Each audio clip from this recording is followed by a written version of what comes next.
پہلے تو میں نے مسلمانوں کے اخلاق سنے تھے، اب تو میں نے دیکھ بھی لیے، پر یہ بتا جب 12,000 آیا تھا جان کیوں نہیں چھڑائی؟ تو حضرت چارہ کاٹتے کاٹتے رو پڑے، فرمانے لگے تو نہیں نہ جانتا یہ بیٹیاں سانجھی ہوتی ہیں، پتہ نہیں نا؟ میرے رسول پاک نے تو حاتم تائی کی بیٹی کے سر پہ کپڑا رکھ کے کہا تھا بیٹیاں برابر ہوتی ہیں، تو یہ نہیں پتا جب اس کی 6 بیٹیوں کی شادی ہوئی ہے میرے اندر روحانیت کتنی بڑی ہے۔ فرمایا پھر 12,000 آیا ہے تو 2-4 بچیاں پھر گئی ہیں، تجھے نہیں پتا میں اندر سے راضی کتنا ہوں، میں تیری نوکری کرتا رہوں گا، پتہ نہیں اللہ کتنی بیٹیوں کو بیاہ دے گا۔ اتنا رویا وہ عیسائی کے پیروں میں بیٹھ گیا، کہنے لگا بابا میں نے تیری مخالفت کی ہے پر تیرے قریب آ کے پتہ چلا ہے کہ تو بہت اونچے اخلاق کا مالک ہے، اور اگر تیرا یہ مقام ہے تو تجھے اخلاق سکھانے والے محمد عربی کی شان کتنی ہوگی۔ ظالم کی بولیے جاتے نہیں لوگ جھوٹے گواہ بن کے، وکیل صاحب کو نہیں پتا ہوتا کہ یہ بندہ مجرم ہے جو میرے پاس آیا، کیا مجرموں کے وکیل نہیں ہوتے؟ بولے تو اس کو پتہ نہیں ہوتا وکیل صاحب کو کہ یہ صاحب مجرم ہے، میرے پاس مقدمہ لے کے آئے، اور اگر بے ادبی نہ ہو جائے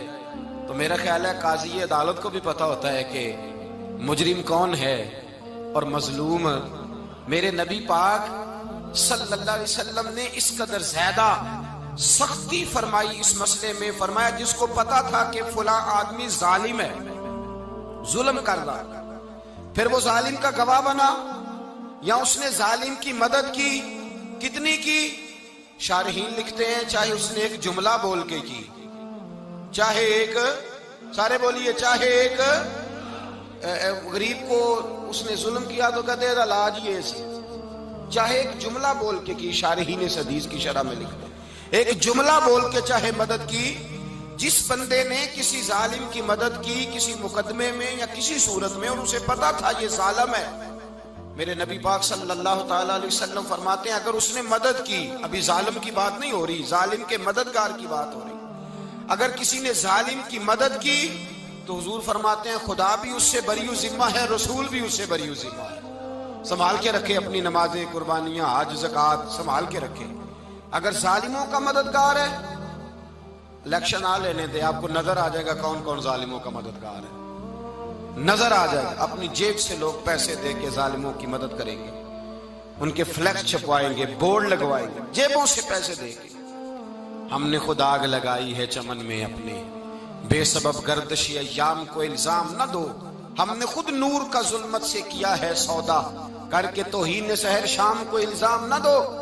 ظالموں کے مددگار میدان میں آ گئے، یہ چھوٹا لفظ نہیں، میرے حبیب پاک صلی اللہ علیہ وسلم نے فرمایا جو ظالم کا مددگار ہے سن لے جو سجن کے ساتھ کچہری جاتا ہے، وہ یاد رکھے جو دوست کا گواہ بنتا ہے، وہ یاد رکھے جو کہتا ہے میں مانگی گیا تھا، مجھے بلایا گیا تھا قبضہ چھڑانے کے لیے کسی غریب بیوہ کی جائیداد پہ، وہ سن لے تو مدد کر کے نہیں آیا، تو خدا کے ذمے سے نکل گیا ہے۔ رسول پاک نے فرمایا تیرا میرا تعلق ختم ہو گیا، تو ظالم کا مددگار ہو گیا، پھر تو کہتا میں بے چین ہوں، میں بے قرار ہوں، میں آزمائش کا شکار ہوں، پلٹ کے دیکھ تو صحیح تیرا گناہ کتنا بڑا ہے۔ میرے نبی پاک صلی اللہ علیہ وسلم کا ایک اور فرمان سن لیں، ابن ماجہ ابو داؤد میں موجود ہے، اس حدیث کو آپ نے یاد کر لینا ہے، کر لیں گے انشاءاللہ، سارے کہیے انشاءاللہ، کر لیں گے یاد۔ حضور صلی اللہ علیہ وسلم نے فرمایا اگر تو ظالم کی مدد کرے گا نا، یہ لفظ دل کی تختی پہ لکھ لینا، یہ مکافات عمل ہے، مکافات عمل دنیا، ادھر کرو گے تو ادھر بھرو گے۔ فرمایا اگر تو کسی ظالم کی مدد کرے گا، سن لے حضور کا فرمان ہے، اگر تو ابن ماجہ ابو داؤد سیاہ میں موجود ہے، فرمایا اگر تو کسی ظالم کی مدد کرے گا تو رب تعالیٰ مرنے سے پہلے تیرے اوپر بھی ظالم کو مسلط کر دے گا، تیرے اوپر بھی ایک دفعہ ظلم ضرور ہوگا اگر تو ظالم کی، وہ کسی صورت میں بھی ہو سکتا ہے، کسی صورت میں بھی تیرا بیٹا ہی اٹھ کے ظلم کر دے گا، تو الجھ جائے گا، کسی نہ کسی جگہ تیرے لیے تباہی کا سامان ہوگا، تیرے اوپر ظلم ہوگا، اس لیے کہ تو ظالموں کا مددگار ہے۔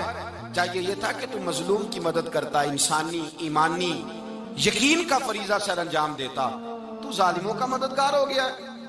ٹٹول کے دیکھ لیں، رزلٹ نکال کے دیکھ لیں، ہمارے زمانے میں ظالموں کے مددگار زیادہ ہیں، اتنی لمبی زبانیں نکال کے ظالموں کی مدد کرتے ہیں،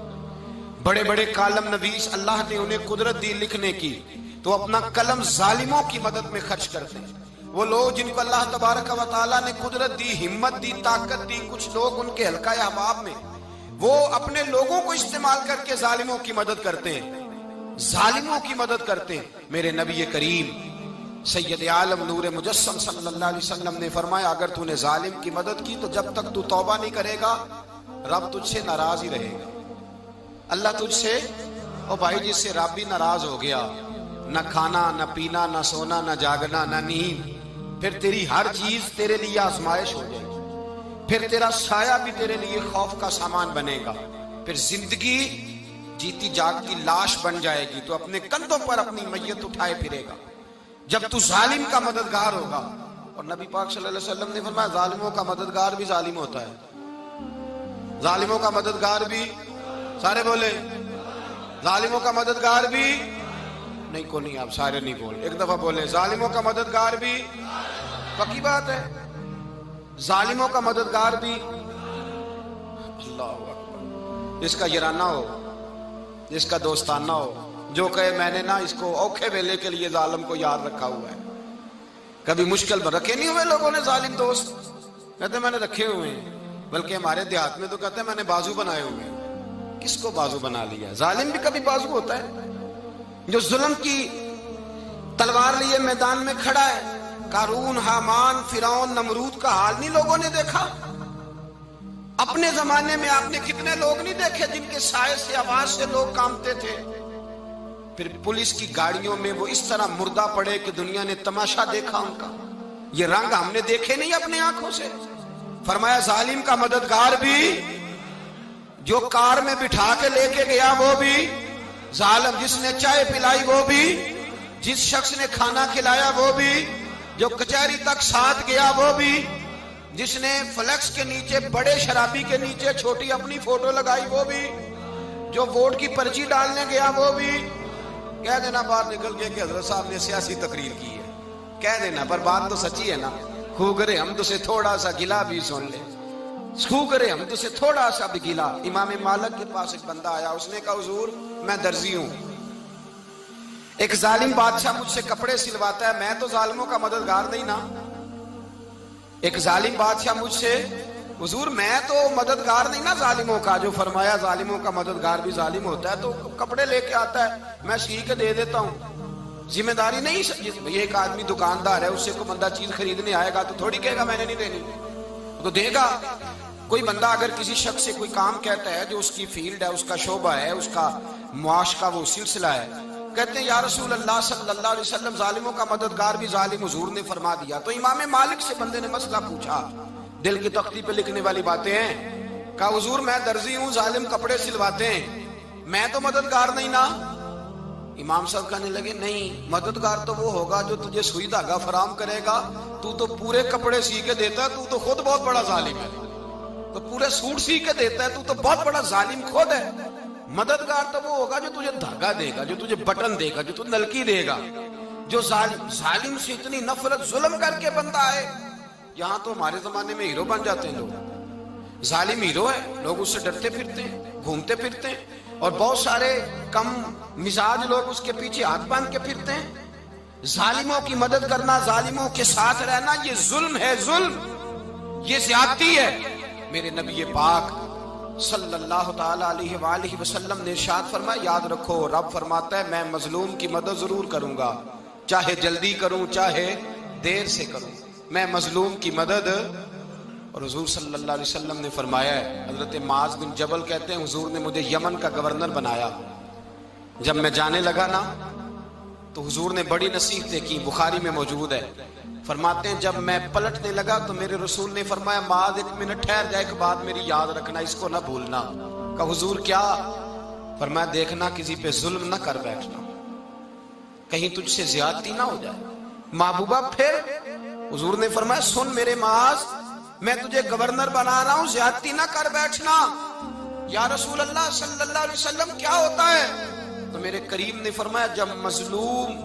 دعا کے لیے ہاتھ اٹھاتا ہے تو عرش کا مالک کہتا ہے فرشتوں پیچھے ہٹ جاؤ، عرش کا مالک کہتا ہے فرشتوں پیچھے ہٹ جاؤ۔